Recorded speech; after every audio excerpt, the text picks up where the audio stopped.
So I don't know how the bitch sleeps, knowing that she did what she did.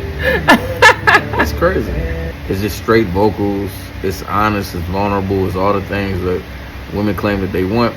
So I think every dude done been through a process to where it's like, when you find out your main chick is actually fucking with other dudes, you really be on some shit like, how the fuck you gonna lay next to me and sleep so peacefully knowing that you did this shit? I hope y'all enjoy it when we drop it. This is definitely gonna be a vibe because Rocky Jean shooting it. Rose-colored eyes,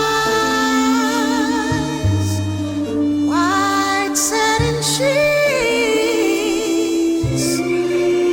thoughts going wild as you lie next to me. Tell me, how do you sleep so peacefully?